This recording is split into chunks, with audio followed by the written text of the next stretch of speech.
What is up, everybody? This is Adam. Welcome back to Fouled Out. Matt is going to be joining me in just a moment to talk about the conference finals in the NBA. And man, I am going through it right now.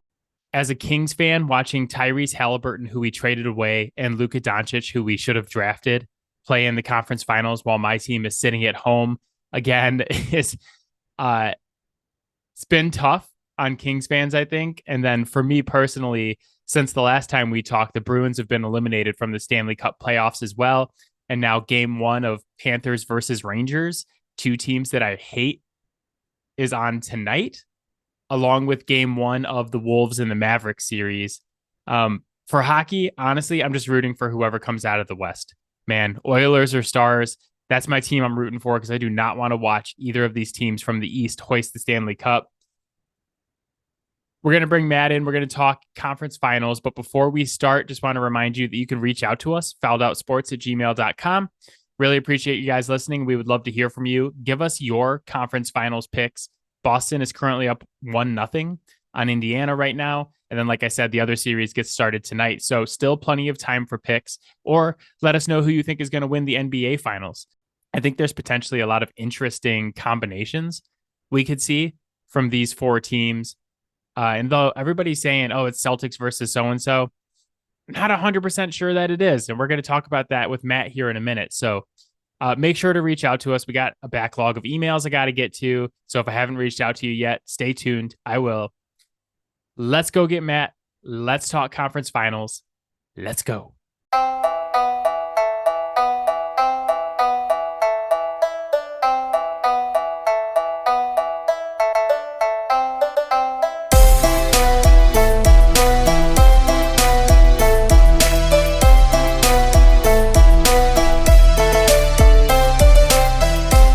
All right, Matt is here. Matt, how are you doing, buddy? Confused. Yeah. Since the last time that we talked, the conference finals have been set for the NBA. In the West, we have Dallas versus the Wolves, which kicks off tonight in about 30 minutes. And then in the East, we have the Pacers and the Celtics, which started last night with the Celtics winning in overtime. Matt, do we need to start another podcast by apologizing to the Wolves? We did it once. That's enough. Yeah, I mean, we apologized and then came back the next week. And the next week, we were pretty freaking confident that Denver was going to close out that series. Yeah, but do I need to apologize for just being wrong? I guess not. But I mean, last week I when we feel like talked, being wrong is punishment enough. yeah, you got to just be wrong. But last week when we talked, Denver was up 3-2. And I was super confident that they were going to win one of the next two. Like Yeah. I talked about how I bet on Denver to win the series when they were down 2-0. And FanDuel was asking me to cash it out. They're like, cash it out, please cash it out. And I was like, no way. This is a golden ticket. I got the Nuggets at plus 400 to win one of the next two games. And I should have cashed it out. I should have taken it when they were up 3-2 because what transpired was mind blowing in many different ways. Yeah, I would say. Yeah. I mean, even like they get blown out in game 6 in Minnesota. And I was like, okay, well, game 7's in Denver. They're not going to Yeah. lose in Denver. Nope. And then they're up 20 at halftime with the previous record for largest halftime comeback in a game 7 being 11 points. And I'm like feeling good. I'm like, they're in Denver. The Wolves are clearly too young for this spot. Their youth is showing. The inexperience is showing. Yeah. Denver's taking this game over. My dad texts me and goes, do you think the Wolves have one more of those big runs left in them? And I was like, not big enough for this. This is insanity. Nobody comes back from down 20 against the defending champs on the road in game 7. About one quarter later, I was texting my dad back and going, I guess they do have another run left in them because they basically erased the 20-point deficit in one quarter of game 7. Yeah. I do wonder, like, how much is that team suffering from losing some of the depth that they had from the previous year? I thought that was one of the most interesting parts of the second half of that game. So Jamal Murray absolutely cooked in the first half of that game. Hmm. So it covered up some of the weaknesses for Denver. But Denver, I felt like one, didn't have a third option in that game. And two, they were like one guy short. And the one guy that they were short was Bruce Brown, Yep. who got away from them. And we said on the podcast last year, I got a lot of shit from Denver fans because I was like, this dude's leaving and he's taking a bag somewhere else. Yep. And you guys are going to miss him really badly. And they were like, no, he's coming back. He said he was coming back. He's going to take a $7 million deal. $22 million a year later, Yeah. he's on the Pacers and then on the Raptors after the trade deadline. And I thought they really missed him because they just needed, I thought, one more person who could go and get a bucket for them and just stop Yeah. some of these runs. And it's like, Michael Porter Jr., I think the public perception on him is finally coming around to where we've been for years, Yeah. that he is a garbage basketball player. Like not an NBA player. Point blank. Like period. Like he always making this money and in the league is because of his size and athleticism.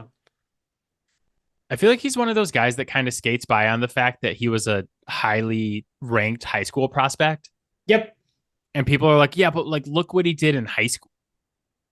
You can't let that guy go. And it's like, if the last 3 games of that series were not evidence enough, I think he had something like 20 points over the last 4 games of that series. In the beginning of game 7, they were like, oh, Michael Porter Jr. really got to get him going. And I was like, no, he should not be shooting the ball. Why is he shooting the ball in a game 7? Shouldn't be on the roster. So bad. I've still never seen that man pass in my life. Not once. Not once, Dewey. People who understand that reference, you're the target market for this podcast. He is the Nicholas Batum of passing. I hate to be super reductive, but sometimes in the NBA, it really is just like a shot making league. It's like who makes their shots and who doesn't. In that third quarter, the Wolves hit some absolutely ludicrous shots, right? Like, for God's sakes, Rudy Gobert hit a turnaround fadeaway jumper from the elbow to beat the buzzer. Like Anthony Edwards buzzer beating 3 to end the quarter. Nobody hits that shot. The step back pump fake 3-point over Aaron Gordon. Like, I mean, the Wolves are like hitting all these ridiculous shots on the comeback. The Nuggets feel like they need one, a third option, and then two, like just some more depth. They just needed something besides Jokic and Murray. And then like Jokic, it's a shot making lead. The Wolves are making their shots. Jokic goes 2 of 10 from 3, and at one point was 0 of 7 from 3, with a lot of those being wide open. He cans a couple of those like he typically does. Then we might not even be sitting here talking about the Wolves right now.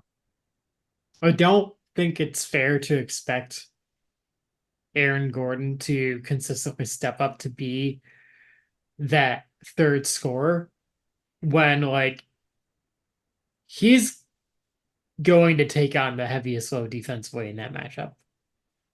You're basically just gonna let Ant do whatever he wants if you're not like making Aaron Gordon carry a heavy load. I don't disagree with you, but I also need more than 4-4-2 out of you in 42 minutes. No, I agree, but it's like if he can't give that to you, you need someone else that can give you, 10, 12, occasionally a 15. Yeah, that it really seemed like that was the problem in that game. Jokic had 34. Jokic goes 34, 19, and 7. Murray has 35 points, but then Porter had 7. KCP and Brown both have 5, and Gordon has 4. And those were the only people who scored for the Nuggets. Yeah. And Christian Brown could not have been more afraid to shoot. That was one of the biggest deer in the headlights performances I have ever seen in my life out of Christian Brown. He did not want to touch the ball. So it's almost like Yeah. he wasn't there. We've gone over how Porter's garbage. It just, yeah, it felt like they were missing a couple pieces. And I think they let Brown go. They kind of Hmm. were relying on some of the younger guys to step up this year, like Christian Brown, Peyton Watson. There's some other guys on the team that I think, were hoping could step into some of those roles. And the guys just didn't evolve in the way that Denver really needed them to get past this point. People kind of slept on how much of a playmaking asset he was for them last year coming off the bench. Like, it's not just that he could get his own bucket, he was making shots for other people too.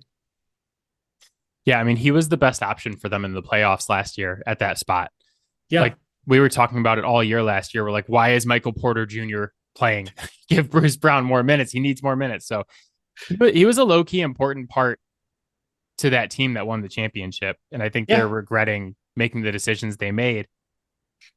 But then on the other side, you got what, 6, 7 guys in double figures? Hmm. 6 guys in double figures for the Wolves, 2 guys who scored 23. Like, Ant only had 16, Yep. you know? Ant, I think, is so funny with him right now. He went 6 of 24 in game 7, and nobody's talking about it. If Jason Tatum had that game 7, we would have spent the first 30 minutes of this podcast absolutely eviscerating him, even if his team won. In But fairness, though, Jason Tatum wouldn't have had like 8 assists and 8 rebounds too. He's just out there chucking up threes. this is the thing, though, is like, I mean, I'm using Jason Tatum as an example, but there's so many guys who, if they would have gone 16, 8, and 8 and go 6 of 24, Yep. we would be destroying them. And everybody's just like, man, Ant is so awesome. Well, I mean, there's a key difference here, though. They won the game, right? I'm saying, Like, even if these other guys would have won the game, everybody would have led their podcast off with like, oh, is so and so really like a no, top five guy? these guys get passes all the time when they win the game. I don't think so, man. I think like Jason Tatum in that game 6 in Philly last year, where they win the game in Philly, but he was horrible the whole game until the very end. He was getting smashed for that, even though they won that series. I mean, he's also done that how many times? Yeah, but So, this is the thing with Ant, though, is that he's new and he's yeah. fun and people like him, and so they're not going to give him shit for this. But I'm just keeping it like in the bank, is that he did not play well for the vast majority of that game. And like, he played good defense, and yeah, he had some rebounds and some assists. And Yeah. so everybody's going to look at this and be like, oh, well, that's what we want to see out of a superstar, is he didn't have his A game, but he still found a way to affect the game and get the win. And like, yes, that's partially true, but also you got fucking bailed out by Karl Anthony Towns and Jaden McDaniels both scoring in the 20s. So it's just a little note to file away for Anthony Edwards. I also think, like, on a side note with him, everybody really likes him. They're like, oh man, he's like outspoken. He's so real. He's fun. He's doing the DX suck my balls chop at Kevin Durant. Like, this is awesome. And I just want us all to remember this moment on March 20 or on May 22nd, 2024, where we all thought this was super fun, because all of the things that people love about Ant right now are going to be all the things that non-Minnesota fans fucking hate about him in like 2 to 3 years. They're going to be like, oh, this guy's so immature and annoying. Like, I can't believe Oh, for this sure. did that. The act runs dry very Eh, quickly in the NBA. It's not even that the act runs dry. It's the oversaturation, right? It's now that Ant is the fun, popular guy now, like he's gonna be the one that's getting like shoved down everyone's throats. And now Now it's not fun because it's just like you can't avoid seeing it. Yeah. And it's not anything against Ant. I like Ant. I'm just saying Yeah. that this is how we are with all superstars. Is like think about Patrick Mahomes is like a couple of years ago. We're like, oh man, Patrick Mahomes, like that guy's awesome. How fun is this guy? Look how good he is. And now people are just kind of like, you know who I hate? Patrick Mahomes. And they think it's like a hot take. And everybody's like, yeah, like we're all kind of sick of Patrick Mahomes. And it's not Patrick Mahomes' fault. All he's done is be good at football. Well, fuck off. Stop it, Patrick. Let somebody else be good at football for a year. But yeah, Just speaking one of year. like being a shot making league, I was thinking about this with the Knicks and the Pacers game 7. I feel bad for Knicks fans in a way because fucking the Pacers come in and just shoot 67% for the game, which is an Yeah. NBA record by a large margin for shooting percentage in a playoff game. They shoot like 76% in the first half. And I was texting you and I was like, you can game plan all you want of like how to win a game 7. You could be like, we're going to do this to this guy and this, and we're going to have this rotation and we're going to whatever. But when someone shoots 76% in a half, there's just nothing you can do about that. And it was just like from the very beginning of the game, every single shot was going in. And there's no game plan you can do to stop that. It's just like they're just that hot. There's one person who has a game plan for that. Tanya Harding. That is That's pretty much the that's only about thing the you can. only way that you can stop that. I mean, yeah, it's just like I was just thinking about how it's a shot making league. Like the Wolves make all their shots and Denver doesn't, and so the Wolves win. And then the Knicks have all these plans and all these machinations, and Indiana's like, haha, watch this, the best shooting day in the history of the NBA playoffs. Oh God, that was disgusting. It's just like if you're a Knicks fan, you're just sitting there and you're like, okay, they had a really good first quarter. You can't keep shooting this high for a whole game.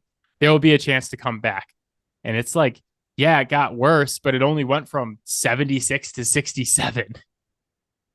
It's that's a ridiculous number to shoot Did 67% for a game. did they shoot under 50% in any of the quarters? I don't think so. I don't think so. That's insane. It's just so it's such a helpless feeling to just literally you cannot stop the other team. And you're Yeah. like, God, if we don't get a bucket every single time we go down, we are screwed. And it's what happened. It's just like the Pacers get out to a huge lead. They just maintain the lead. They shot slightly worse in the third quarter and the fourth quarter, but like not bad enough for anybody to overcome that. That's you cannot win if the other team shoots 67% in the game. You cannot. There's no way. The only chance is to shoot 68%. That's So exactly. You can the only thing you can do is outscore them. So it sets up uh Wolves Mavericks and Pacers Celtics. I wanted to start with Wolves and Mavs because I just the West has been infinitely more interesting than the East has this year. mhm. Although my kind of hot take on the East right now is if I was a Bucks fan, I would be sitting at home pulling my hair out over the fact that like we are not playing in the Eastern Conference Finals right now because Giannis was hurt again. Yeah. Indy like kind of struggled with Milwaukee, even though it was basically just Dame. And if you're Milwaukee, you got to be sitting here like we're missing one of the 5 best players in the entire world.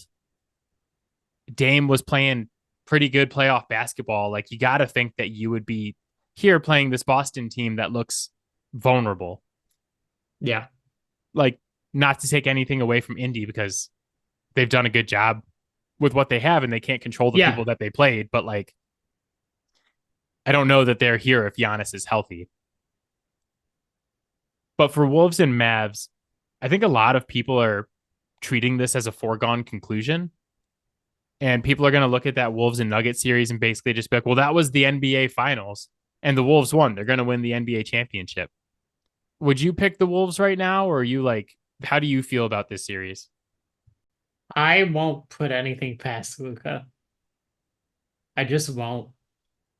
Yeah, he's had some games where he's underperformed this playoff, but man, when he is on, he is really fucking on. Yeah, it was funny because the last time we talked, I think it was 2-2 in that series with the OKC Thunder. And I was like, man, Luka doesn't look right. He's been kind of stifled. So he's injured. Something's wrong. And then he comes back game 5 and does a 31, 10, and 11. And then in the closeout game 6, he's 29, 10, and 10. So back to back, almost 30-point triple doubles to close that series out. Yeah. I, I'm still not 100% sure if he's 100% healthy or not. And that could be a key factor in this series. But I want to say something to you that I think people are going to say is, I mean, this is going to sound borderline psychotic, but I think that Luka might be a worse matchup for the Wolves than Jokic was. And just hear me out here. Now I'm already kind of connecting some dots. Yeah, the Wolves were specifically built to beat the Nuggets. They have this Karl Anthony Towns, Rudy Gobert front court, big front court to help deal with Jokic. They got these long wings to kind of give Murray a hard time. Karen, Doncic over here, who I will give Karen credit in game 5 and 6. He was a lot better with the refs during that OKC series. So Karen doesn't struggle with the longer, like rangier defenders as much because he is super physical on offense. He's going to be very physical. He's going to get to his spots. He's going to beat you up. He has more trouble with people like Lou Dort. And even after the series, he's like, God, thank God we don't have to see Lou Dort again because it's the stronger, like thicker defenders who are going to give him a hard time. So like Jaden McDaniels in this series, it sounds like the game plan is that they're going to put Ant on Kyrie Irving and put Jaden McDaniels on Luka to start. And I think Luka is going to beat up McDaniels a little bit here. And I think they're going to have to make that switch to Ant being the primary defender on Luka. And then there's the whole, this is one of the biggest misconceptions we get into in basketball is that I've talked to some people about this series and they're like, oh, well, Jaden McDaniels is going to guard Luka and Ant's going to guard Kyrie. And then we got like this person's going to guard this person. It doesn't work like that. It's not like, okay, these 5 guys are going to defend these 5 guys and that's how we're going to play defense. There's switches and there's like, if you think that Luka Doncic is not going to hunt Mike Conley for 3 hours every single game, you have another thing coming. So now it depends like, okay, who starts on Luka? Who starts on Conley? They're going to do the screen there. Do you switch the screen? Can McDaniels fight through the screen? There's a lot of stuff going on, but I think the eventual answer to this is that Anthony Edwards is going to have to be the primary defender on Luka Doncic.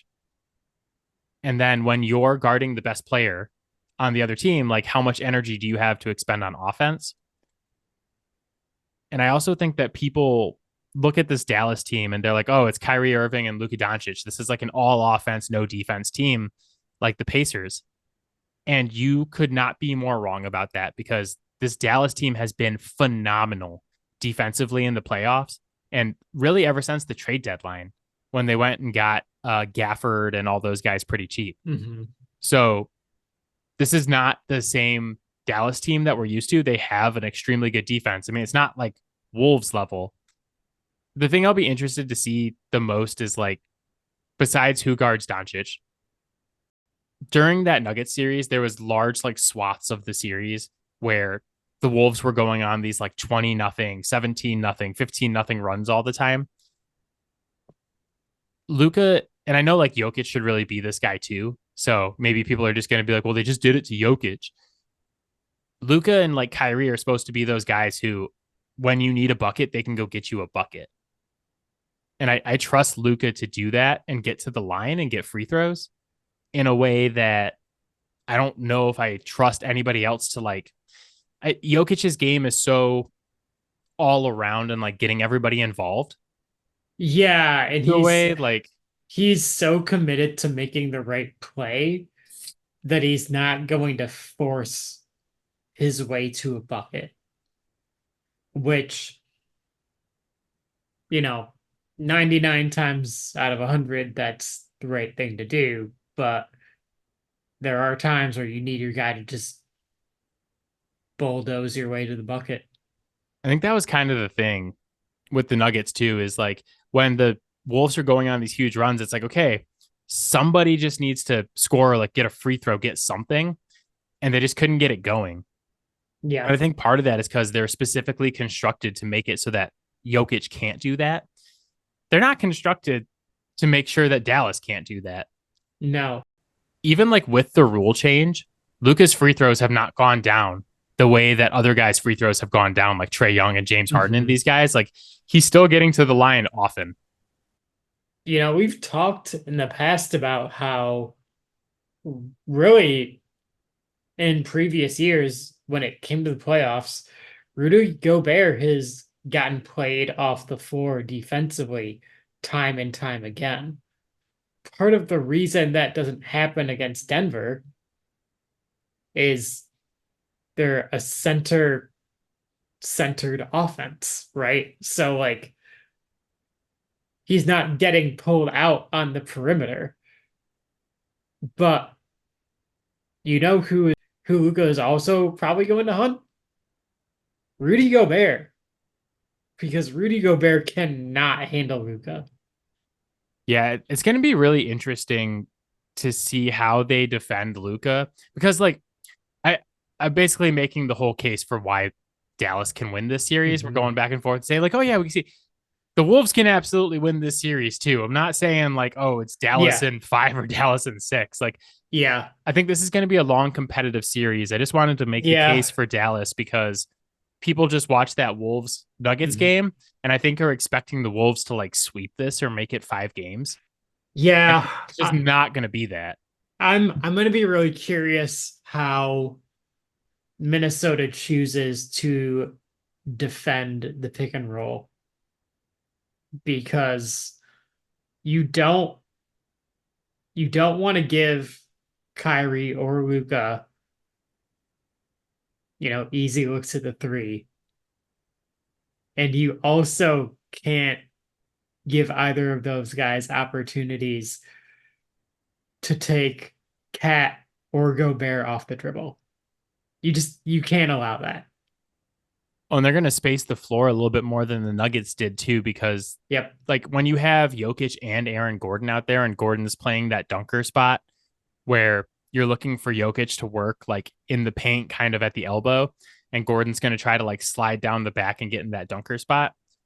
That's packing more guys into the paint. PJ Washington is just perfectly fine sitting out beyond the arc and waiting to shoot. I don't know, like that 1-5 pick and roll is going to be really interesting with Luka as the primary ball handler and then Yep. switching him. Like I said, it's like it's not just like a hey, we're going to throw McDaniels on Luka and McDaniels is going to stop him. Like they're going to switch defenders and they're going to do pick and rolls to put you in switches. And how do you defend that? Do you bring two to Luka and give guys open looks? But then the other side of this is like the Mavericks role players have to cash those open looks. Yep. This was something the Nuggets couldn't do, and this is why they lost. Is like the role players couldn't contribute, and then their stars like Jokic were not hitting these open looks at threes. So, like this Wolves defense is that good where they can kind of like hedge on the pick and roll and then get back out to the defenders before like they're not going to get as many open threes as you would expect because these guys are so long and so fast. They can show that double to Luka, make him pick up his dribble, and then get out on the defenders to not give or get out on the shooters to not give them an open three. So it's a super. I think it's going to be a super interesting chess game Yep. with Luka playing it. But I have a couple things to throw at you that I did not prep you for before the pod. I do want to say that it was quite poetic that even after PJ cooled off in that series, he was the one who fucking sealed it. Yeah. Yeah. You know what's funny is like I was on a heater gambling. And then as soon as PJ cooled off, I cooled off completely. We ride with PJ. It's all PJ. So there's a couple things related to this series I want to throw at you. And the first one's from the Mavericks side. One thing I think is really interesting about this series is that it is on the table for Luka Doncic to go into next season as maybe not the consensus, but the majority opinion best player in the world. I think a case can be made for him to surpass Jokic. He has a chance to beat this team that Jokic couldn't beat. Like fair or unfair, that's the narrative, is that Jokic got eliminated by these guys. It's Luka's turn. So say he beats the team that Jokic couldn't beat, and then he goes on to the finals and wins finals MVP against the Celtics, who were the best regular season team of all time this year. Then he takes his finals MVP, goes back home and plays for the Slovenian Olympic team and helps them qualify for the Olympics. Their qualifying tournament's not done yet. He could go and win the qualifying tournament, get into the Olympics, lead some like Olympic upsets against much better teams, because Slovenia is basically like Luka Doncic and five guys from the YMCA. And he like leads a couple upsets on a national stage too. And now we're like, damn, Luka just like took out the number 1 seed in the Thunder. He took out the Wolves, who Jokic couldn't beat. He took out the Celtics, who are the best regular season team we've seen in a long time, won the finals MVP, went to Slovenia, took out like Kristaps Porzingis and Giannis and like all these other awesome guys who are in his qualifying group, and then like made this run in the Olympics. He is the best player in the world. I think that's on the table. I mean, the door's open for him. Do you think that that is on the table for Ant right now as well?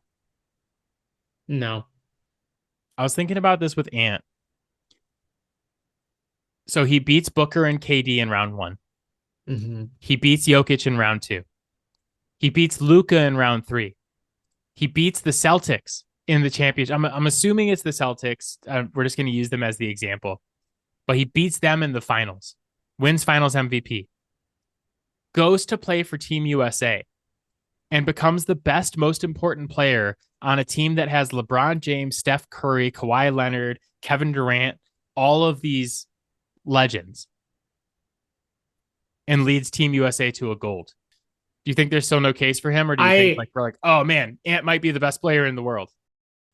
In a vacuum, yes, you could make a case. However, I think it's going to be a tough sell to not factor in like longevity here. Right? He is essentially like the newest on the scene of like the guys that we're talking about in this area of our rankings. And the advantage that Luka has is he has been putting up just like mind-boggling numbers for, well, essentially since he came into the league, like immediately. So I think that Luka has already primed his career to make this jump. And I do think that Ant is in the process of that priming. I just think it might be a year or too early to like have that same kind of like foundation built for that case. That's fair. I was also thinking of it from the perspective of like, you know, the case I made for Luka is that he wins finals MVP and then goes and plays for the Slovenian national team and makes a good run. Yeah. I think with Ant, like even if he became the most important player, on the US men's team. I kind of feel like being on He's the he's still playing with all those guys that are on the US men's team. yeah, I think being on the US men's team for Olympic basketball is basically a lose-lose proposition for It's a your cheat code. yeah, for your legacy though. It's like Yeah. if you win, like the best thing you can do is win and get a gold medal. And people are like, okay, well, that's what we expected, right? That's not legacy enhancing. If you lose, though, it's like, oh my God, you guys lost. And then you Yeah.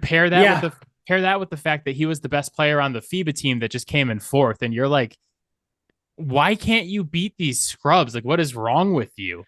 There is no like if Luka takes Slovenia Yeah. and gets Slovenia into fourth place, you're like, holy shit. Luka just got Slovenia into fourth place. Yeah. There, there is none of that with the United States. You either win and it's expected, or you lose, and we're all going to talk shit about you when you come home. Those are the options. Playing on the US men's team is like you start playing Skyrim on your PC and you turn on God mode. So like you can't take any damage. And it's like, okay, well, nothing you really do kind of matters anymore unless you somehow fuck it up. Yeah. I mean it should be like playing on God mode, but a team that just had like Anthony Yeah. Edwards, Devin Booker, Kevin Durant, all these Yeah. guys just came in fourth in FIBA. Well, but and that's the thing is like it makes me question how seriously these guys are taking this, which makes me question why they're wasting their time on it. Yeah. Is there like a more false narrative than like the revenge team kind of thing? Like the not the last FIBA, but the FIBA before that, we send a team that's like Donovan Mitchell, Jason Tatum, Jaylen Brown, and a couple other guys. Not like the top tier guys, but like kind of the second tier guys. Yeah. And that team comes in seventh. And then all of like the big guys are like, oh man, we got to play in the Olympics and get revenge. And then they do it and they win the gold. And then we go into FIBA this year and we have a slightly better FIBA team, but they come in fourth. And then now it's like LeBron James is like, we're getting serious. We got to get revenge for what just happened in FIBA. But like LeBron James, Steph Curry, Kawhi Leonard, Anthony Davis, like all these guys, you weren't on the FIBA team. Yeah. You weren't there. How are you getting revenge for something that you did? You were part of it. What revenge is there? You're just it's such a they're like this team is the Avengers. I'm like this team is like you remember that movie?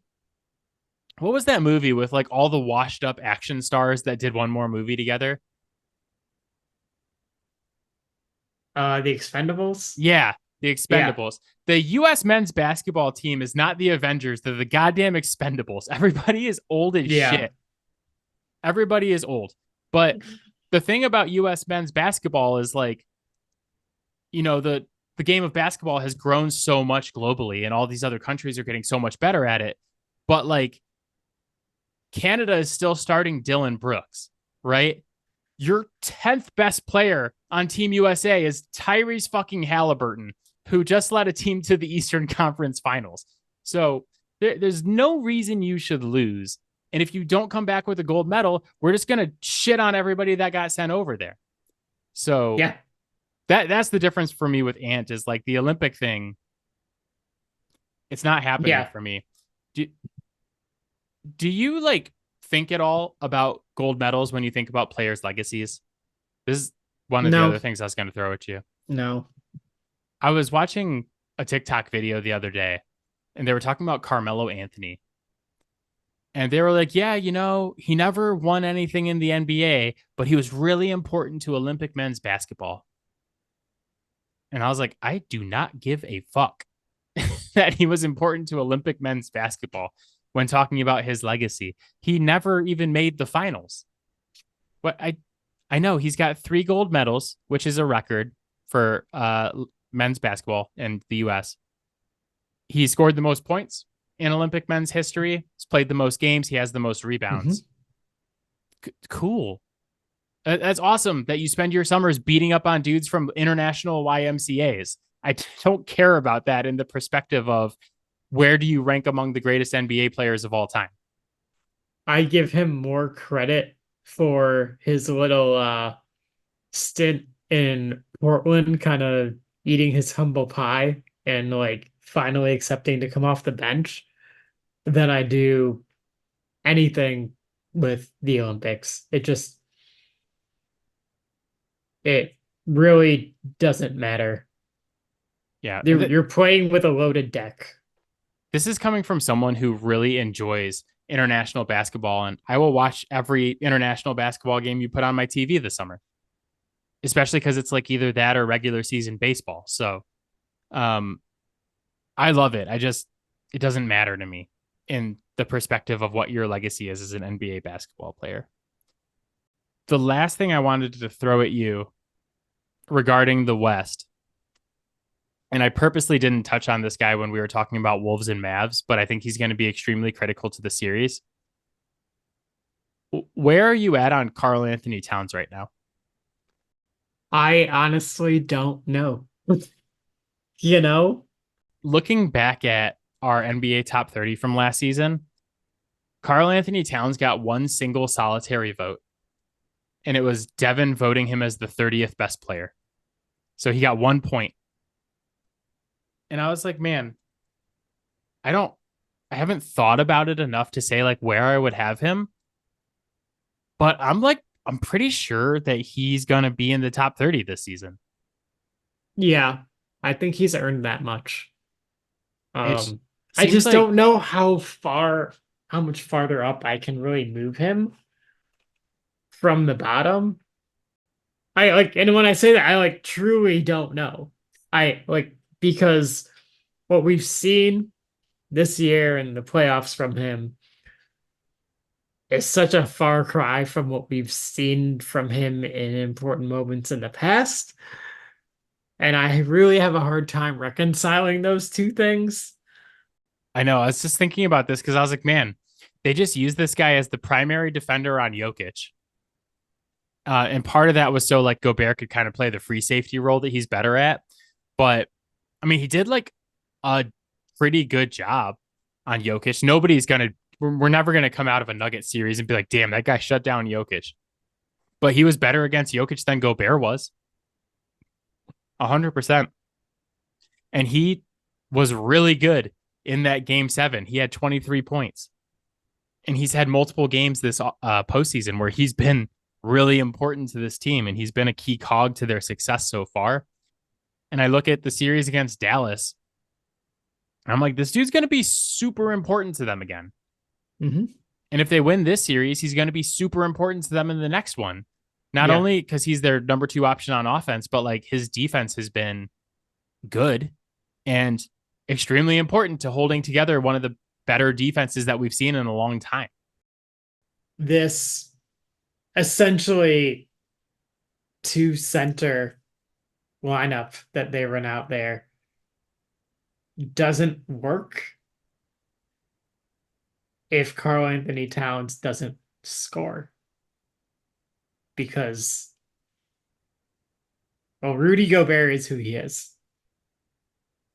So, like, Cat absolutely has to be a serious threat. Well, it's not only that he can score, it's that he can space the floor as a big guy as well, because he's one of the better big guy shooters we've ever seen. If you listen to him, he would tell you he's the best ever. But I watched Dirk Nowitzki. But he's a matchup problem, and he's a matchup problem for everybody they play because they couldn't put Aaron Gordon on him in the last round. And like this round, I look at it and I'm like, okay, like we talked about all the good things for Dallas and like, okay, how is Minnesota going to stop this for Dallas? What's Minnesota going to do with this? Where do we go from here? But I mean, you could put one of your centers on Rudy Gobert, but like, who are you putting out there to try to stop Cat? Because if it's a smaller defender, they will pound Cat down low, and Cat can also play on the perimeter. So he's kind of like finally turning into the problem that he was always supposed to be. Yeah. You know, he just was always miscast as being the number one guy on a championship team. And now with Anthony Edwards there, he can just be the number two and like be really good at it. But I just feel like this is one of the biggest 180s I've done on a player in a long time because he's earned it. I'm not saying I was wrong. I'm saying he's earned the right to change my mind by playing well in the playoffs. Yeah, well, and I think there's also something to be said for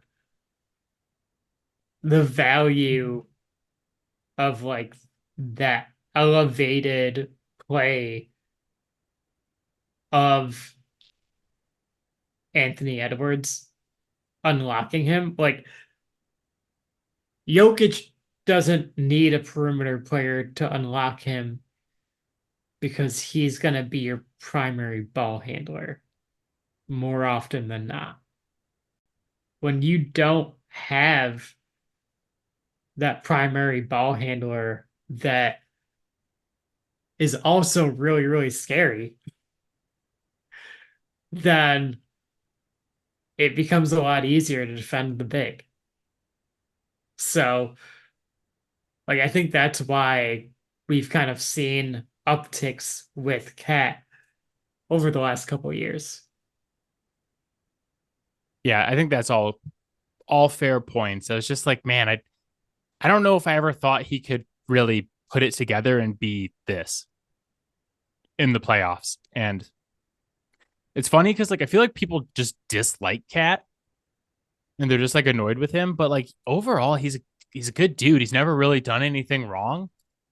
You know, he's a Yeah. little like overconfident, but like so are 99.99% of these guys. So I don't know. I just as interesting. I think Yeah. people like I said, none of us even gave him a single point in the top 30 last season, except for Devin, who voted him 30th. So he got 1 point and didn't even make our consensus top 30 list. So it'll be interesting to see where he's at this year. Want to finish up this show with Eastern Conference final thoughts? Celtics win game one, 133 to 128 in overtime. One of the better games of the playoffs so far, but I know we talked a lot last night during the game about how we were feeling about it. I thought we should share that on the air for 10 minutes before we sign off. Yeah, we really want heavy on the West. The West is just more interesting. Yeah, It just is. I if Boston doesn't figure out a way to actually play some defense, like they're in trouble. I don't think they want to. Yeah. I think the Pacers play this style that I've talked about for a couple weeks now, where they're like, we're going to get up and down the court. We're going to go fast. We're going to try to get to the bucket immediately. Yep. And Boston is like more than happy to play that style because they're like, oh, well, we can run up and down the court and shoot a bunch of threes and play offense and do these flashy, like cool looking plays. That is 100% what the Boston Celtics want to do. Yeah. But I think you saw last night what happens when you try to play the Pacers game with them, even though Boston is a much more talented team, even without Kristaps. This is what's going to happen when you try to play the Pacers game is that it's going to be extremely high scoring. And by all accounts, the Pacers should have won that game last night. Yep. 100%. They choked that game away in so many ways. And part of it's like youth and part of it's inexperience, but we 100% should be sitting here today saying, oh man, Boston tried to play Indiana's game last night and paid for it. Yeah. And the only reason we're not is because Jaylen Brown hits a miracle shot and the Pacers can't close. I was going to say they can't close against a good team. The Pacers just can't close. Like, yeah, they can't. And it's the small things that turn into huge things, like Halliburton being too loose with the ball. He lost 2 turnovers, went off his own knee without any defensive pressure. He just dribbled off his own leg out of bounds. Toppin has that really bad one where McConnell and Toppin try to run a high pick and roll, and neither of them realized the Celtics were playing zone, and they got so confused that Toppin basically like went to shrug with the ball in his hands, and Jaylen Brown comes and like steals the ball and gets the layup on the other end. So it's these like small things and like being sloppy with the ball and like not being able to close out this game that lost them this one. But the Celtics are super lucky to be up 1-0. Yeah. Yeah, if the Pacers can settle in and play with a little bit more poise, like they can win this series. And Miles Turner has been fucking incredible this entire playoffs. I know. Speaking of guys who might make an appearance on the top 30 list out of nowhere, Miles Turner is playing his best basketball ever. 47% from three. He's blocking shots. He's getting to the Yeah. rim. Like, he was phenomenal last night. He was completely unstoppable in that game. Yeah. I mean, if you felt like anybody out there that wants to bet on the Pacers right now, they're plus 900 to win this series. I did not watch that game last night and think that there was a plus 900 difference between these two teams. that is a bold stance. Also, can I just say, like, for the love of God, I cannot watch another game where Al Horford takes 12 threes. Al Horford was 3 of 12 from 3 last night. Jason Tatum was 2 for 8. God. The Celtics are at their best, and they were at their best last night when they're getting to the rim and Derek White is like driving and making kick out passes and making these like good passes near the rim. They're not at their best when Al Horford is taking 12 threes. It was like the epitome of everything I hate about Boston. And I text you, Boston was like on a run, right? They're like on a 12-0 run. And Jason Tatum gets the ball at the top of the key with like 14 seconds left on the clock. And he's just like, you know what? I'm going to ISO 3 this ball. And he takes the guy, ISOs the guy, shoots the 3, bricks it. And then all of a sudden, it's fucking like 24-24 like 3 minutes later. The Celtics had double-digit leads, multiple points of this game, and just could have just kept building it by getting to the rim and shooting more free throws and layups and like better high-quality shots, because you can absolutely get those against the Pacers anytime you want because they just purely do not believe in playing defense. No. And instead, you're shooting ISO 3s. Al Horford's just pulling up whenever he fucking feels like it and being like, Al Horford. Like, if I watch another game where Al Horford shoots 12 threes, I'm going to stop watching the Celtics. It's going to be the NBA Finals. I'll be like, I can't watch it. I just can't watch it. I can't put myself at risk of watching another game where Al Horford takes double-digit threes. It's absolutely ridiculous, and it's everything that's wrong with basketball in 2024. It's everything that's wrong with the Celtics.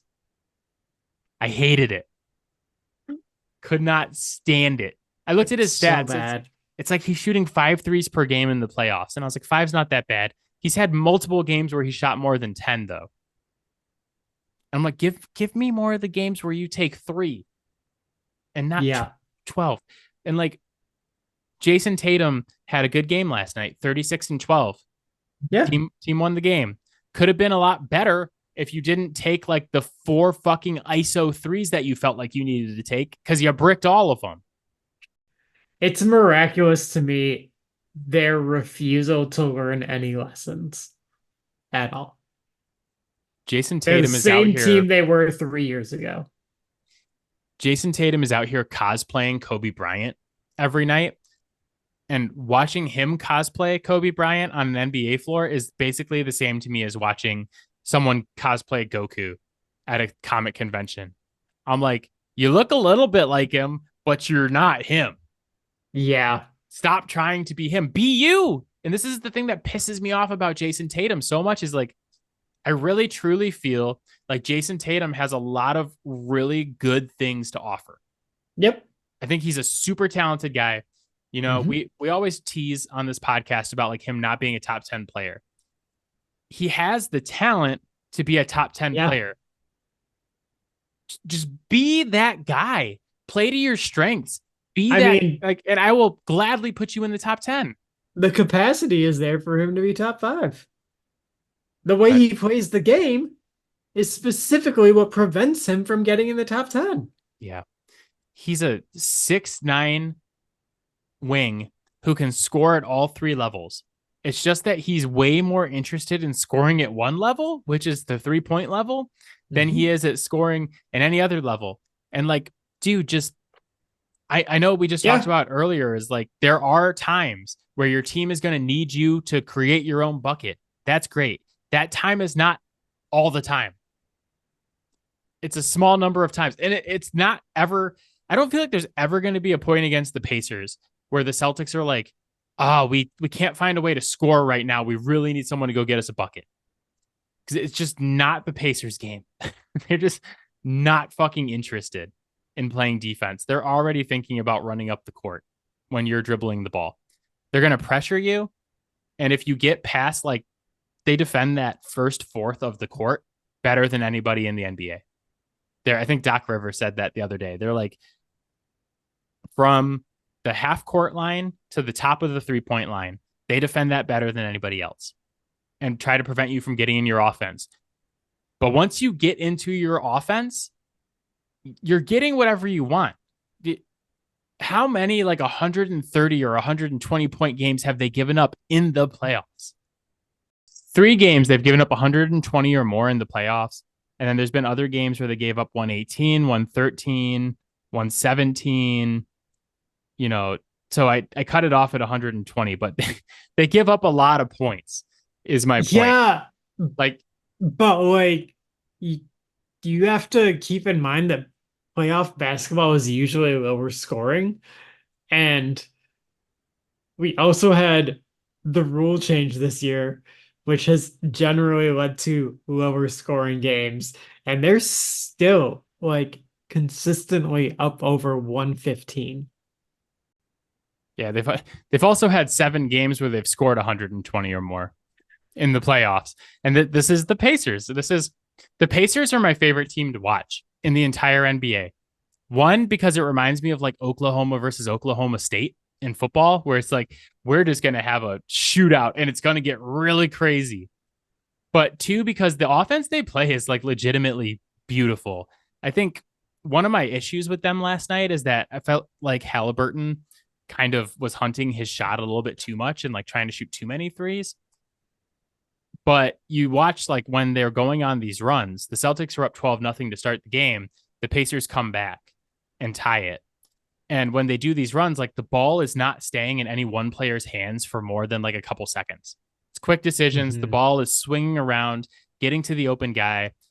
Honestly, like, is like the diet version of what the Warriors did when they were like really amazing, where that ball is just constantly moving and you're getting it to guys who are open. It's just that those guys are not Steph Curry and Klay Thompson. They're, Tyrese Halliburton, Aaron Nesmith, Nemhard. Like, it's not the same quality guys, but like it is a really fun team to watch because they share the ball and they're awesome. So, yeah, I do. I texted you yesterday. I was at the gym and I was like, I just feel like I need to say this before game one starts. I was like, Tyrese Halliburton is going to be an absolute problem for the Celtics.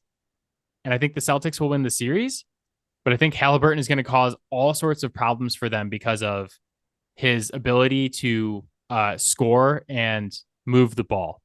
And he's just the type of guy that they have issues with. And they had a lot of issues with him last night. If he just didn't dribble off his own goddamn knees, could have won the game. I love how you always send me texts like this, being like, I've got this bold stance. And I'm like, actually, I'm kind of like further in that direction than you are. Oh, my favorite, the true behind the scenes moment. I was sitting at lunch on Monday, and I was listening to a podcast. They were talking about Bronny James, and they were talking about basically if anybody should draft him. And have you seen the stuff that Bronny James has been saying in the draft process? I've tried to ignore it. It's amazing. It's my favorite player. He's like, I want to be an 81 overall in 2K. Where the fuck did you get 81 from? Who like sits there and goes, my dream is to be an 81 in 2K? Incredible. And then they were like, what's one of your favorite experiences watching basketball? And he's like, I really enjoyed watching Steph Curry. I was like, please finish this sentence with, I enjoyed watching Steph Curry cook my father in the finals. But he's like, I want to be like a Davion Mitchell type of player and affect winning games like Davion Mitchell does. And I'm like, motherfucker, have you watched the Kings game? Davion Mitchell does not affect the basketball game. It's amazing. But he's like, I want to be like a defensive minded guard. And I God I'm help me, I like him. I'm glad that he's set his sights on something that's theoretically attainable. I think he meant an 81 overall in 2K next year as a rookie, which is also a ludicrous statement. But I like to think of it as like, he's like, God, if I work really hard, someday I can be an 81 overall in 2K. But I was like, I'm going to text Matt and ask him. I was just trying to think of the most random way I could pose this question to you. And what I ended up texting was, do you think LeBron is pissed at his baby mama because Bronny is so short? Because she obviously got the short genes from her. And I was like, I figured Matt was going to respond like a normal human and just be like, why are you texting me this in the middle of the day on a Monday? Or like, but this is why I love Matt, is because he texts me back and goes, no, it's LeBron's fault. He stuck his dick in a short woman. I'm like, okay. I believe the phrase was he pumped his load. He Short woman. dumped his load into a short woman. Yeah. Uh, And I was like, this is why this podcast exists, is because you're the only person on earth I can have these types of interactions with. If I text my wife and I'm like, do you think LeBron hates his wife because she's short? What the fuck are you talking about? Aren't you at work right now? I'm like, yeah, I'm on my lunch break. I'm sitting in the parking lot thinking. uh, yeah, I sent that text and I was like, that is a very real phenomenon in my life where people send me weird texts thinking that they're saying the weird thing, and then I just kind of push it further. I think I just didn't text you back. Yeah. It's just No, like, I don't think you replied to that at all. I was just like, yeah, I think I texted you like the next day and I was like, oh, so here are my thoughts on the Eastern Conference final.